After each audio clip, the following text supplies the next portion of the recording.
Good morning, everyone.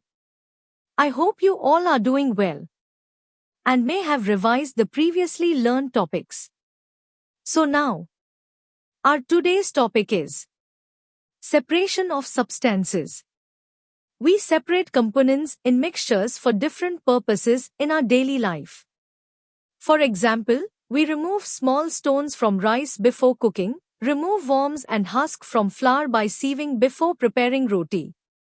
Similarly, we separate impurities from water, tea leaves, tea powder, from tea, etc.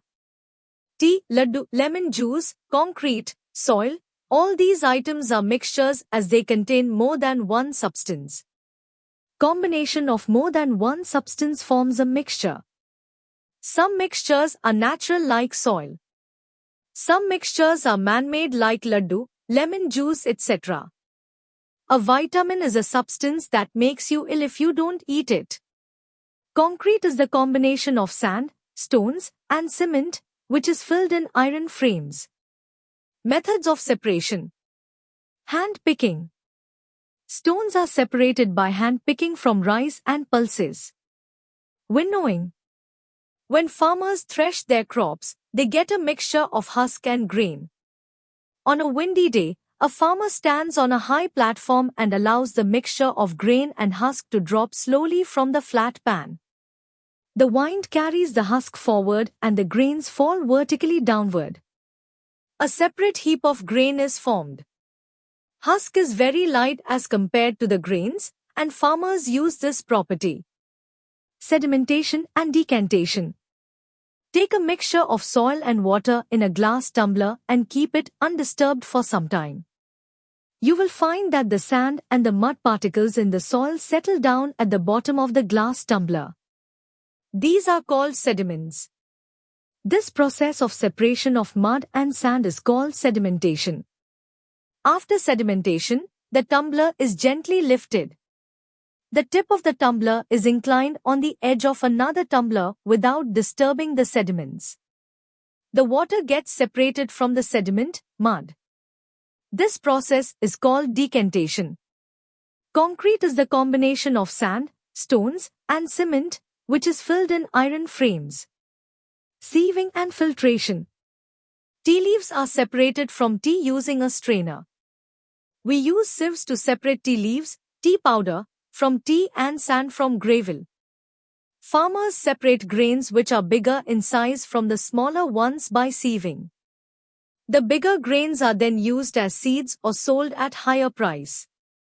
Handpicking is an excellent method of controlling pests, especially when only a few plants are infested. You must have seen flour being sieved in the kitchen.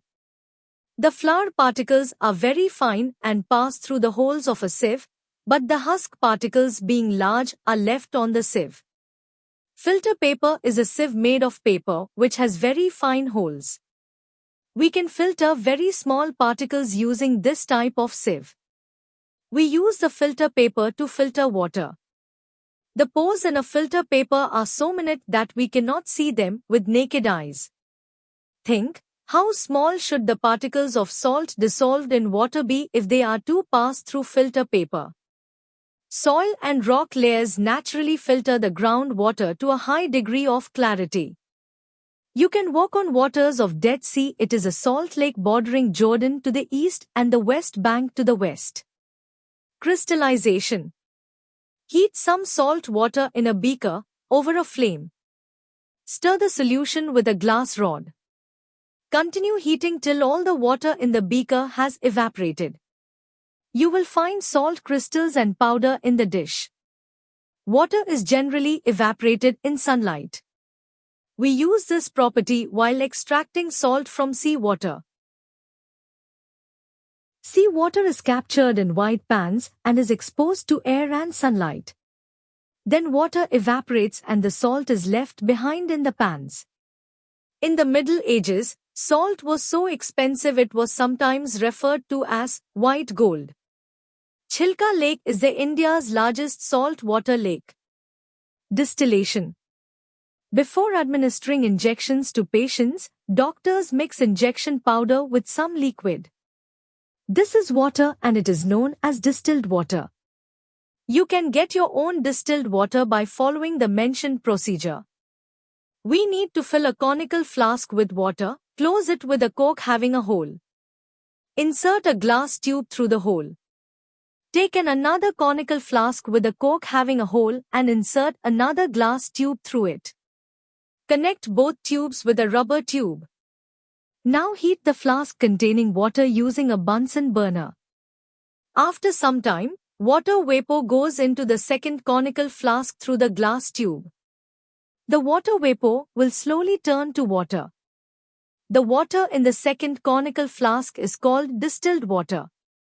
It is free from impurities. Distilled water will hamper metabolic processes if distilled water is consumed for longer period. The natural variety, Japan camphor, is obtained by steam distillation of the wood of the camphor tree. Cinnamomum camphora. Sublimation. In order to separate the components of a mixture, we make use of their difference in color, shape, size, weight, solubility. The process in which a substance changes directly from solid to gaseous form and vice versa is called sublimation. Sublimation of camphor. Take a mixture of camphor and powdered salt in a china dish and cover it with a funnel. Close the tube of the funnel with cotton. Place the dish on a stand and heat it with a burner.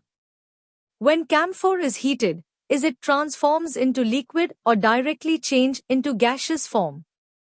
Similarly, on cooling, the gaseous form of camphor changes directly into a solid without going to the liquid state. The process in which a substance changes directly from solid to gaseous form and vice versa is called sublimation. Solid form of carbon dioxide is called dry ice. Chromatography. Take a whole stick of white chalk. Around the curved surface of the chalk put an ink mark with blue or black ink. Now pour some water in a plate and keep the piece of chalk in the water. Ensure that the water in the plate is very little and does not touch the ink mark. Remove the chalk before the water reaches its top. The ink appears to be made of a single color, but it is actually a mixture of many colors hidden in it. This method is an example of chromatography. Separation using more than one method. Often one method is not sufficient to separate the different substances present in the mixture. In such situations, we need to use more than one of these methods. Separation of different materials from the mixture. Take a mixture of sand, sawdust and salt in a beaker half filled with water. Stir the mixture well. Allow to undisturb for 10 minutes. Separation of substances is a very important scientific activity and is also important in our daily life. We are using different types of separation techniques for various purposes to get desirable quantities of material. Thanks for watching.